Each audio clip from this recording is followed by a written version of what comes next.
आज की ताज़ा खबर में अगली खबर राज्यसभा के ताल्लुक से है। आज राज्यसभा की 16 नशिस्तों के लिए हरियाणा, राजस्थान, महाराष्ट्र और कर्नाटक में इंतखाबात का अमल शुरू हो गया है।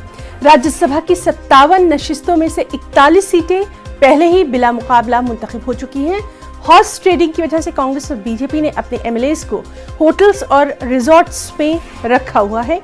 इन इंतखाबात में जिन उम्मीदवारों की इंतखाबी किस्मत का फैसला होना है उनमें मरकजी वज़ीर निर्मला सीतारमण, पीयूष गोयल, कांग्रेस के senior leader Randeep Singh Surjewala, Jairam Ramesh, Mukul Wasnik, Shivsena leader Sanjay Raut शामिल हैं। इन तमाम लीडरों को बगैर किसी परेशानी के जीतने की उम्मीद है।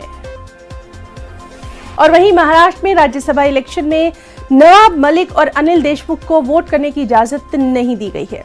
बीजेपी को शिकस्त देने के लिए एमआईएम ने महाविकास अघाड़ी को वोट करने का फैसला कर लिया है। एमआईएम का कहना है कि हमारे सियासी नजरियात भले ही अलग हैं, लेकिन बीजेपी को शिकस्त देने के लिए शिवसेना को वोट करेंगे, जो कि महाविकास अघाड़ी का हिस्सा है।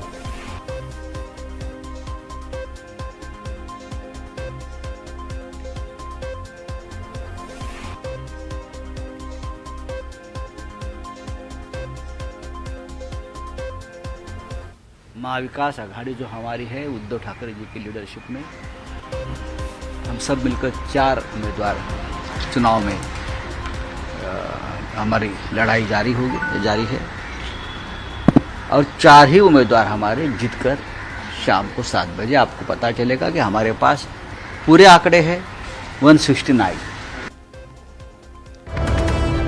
और इसी खबर से जुड़ी हुई अहम खबर कर्नाटक से है, जहां राज्यसभा की 4 सीटों के लिए वोटिंग शुरू हो चुकी है।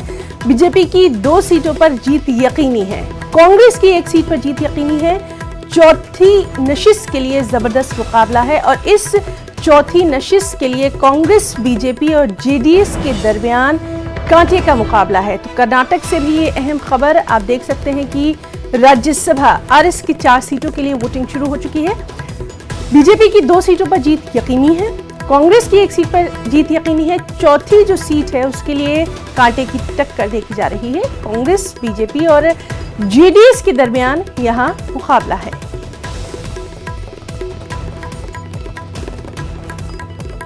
अहम खबर कर्नाटक से, जहां राज्यसभा की 4 सीटों के लिए वोटिंग का अमल शुरू हो चुका है। तस्वीरों में आप देख सकते हैं कि वोटिंग का अमल यहां शुरू हो चुका है और जो जराये के हवाले से खबर है उसके मुताबिक बीजेपी की 2 सीटों पर जीत यकीनी है। कांग्रेस की 1 सीट पर जीत यकीनी मानी जा रही है, जबकि चौथी नशिस्त के लिए जबरदस्त मुकाबला देखा जा रहा है। इसके लिए कांग्रेस, बीजेपी और जेडीएस के दरमियान मुकाबला है।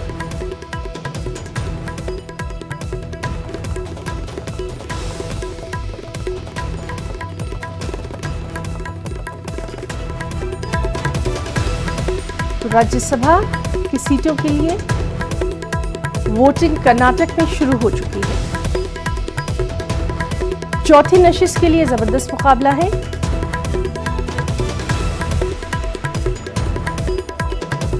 लगातार क्या कुछ अपडेट है उस पर हमारी नजर बनी हुई है। आपको बताएं कि कर्नाटक में राज्यसभा की 4 सीटों के लिए ये वोटिंग हो रही है और जो जराए हैं उनके हवाले से जो खबर है उसके मुताबिक बीजेपी की 2 सीटों पर जीत यकीनी है। कांग्रेस की 1 सीट पर जीत यकीनी है। चौथी नशिस्त के लिए मुकाबला जबरदस्त देखा जा रहा है कांग्रेस, बीजेपी और जेडीएस के दरमियान। सीधे रुख करेंगे हमारे साथी रऊफ फलूर का। रऊफ, कर्नाटक से राज्यसभा की 4 सीटों के लिए वोटिंग हो रही है, क्या कुछ तफसीलात हैं? जी देखिए, वोटिंग का आगाज हो चुका है। विधानसभा में वोटिंग के इंतजाम किए गए हैं। तीनों सियासी पार्टियां कांग्रेस, बीजेपी और जेडीएस के उम्मीदवार इसमें हिस्सा लिए हुए हैं, लेकिन 2 अहम नाम इस इंतखाबात में हैं। वो मरकजी वजीर निर्मला सीतारमण हैं और दूसरा जो है साबिक मरकजी वजीर जयराम रमेश हैं। 2 अहम उम्मीदवार इसमें हैं। दोनों की भी जीत यकीनी है। तो इस लिहाज से जो मुकाबला हो रहा है वो चौथी नशिस्त के लिए है, वो काफी दिलचस्प है। यहाँ पर हम देख रहे हैं कि चौथी नशिस्त के लिए कांग्रेस ने साबिक मरकजी वजीर के रहमान खान के पर्सन मंसूर अली खान को मैदान में उतारा है, जबकि जेडीएस ने कुपेंद्र रेड्डी और बीजेपी ने लहर सिंह को नुमाइंदगी दी है। तो इन तीनों उम्मीदवारों के दरमियान काफी कड़ा मुकाबला है, जैसा कि 4 सीटें हैं कुल। जी बिल्कुल रऊफ, तो राज्यसभा की सीटों के लिए जो इंतखाबात हो रहे हैं उस पर लगातार आपसे अपडेट लेते रहेंगे। फिलहाल के लिए बहुत बहुत शुक्रिया। और नाज़रीन, अब हम सीधे रुख करना चाहेंगे मुंबई का।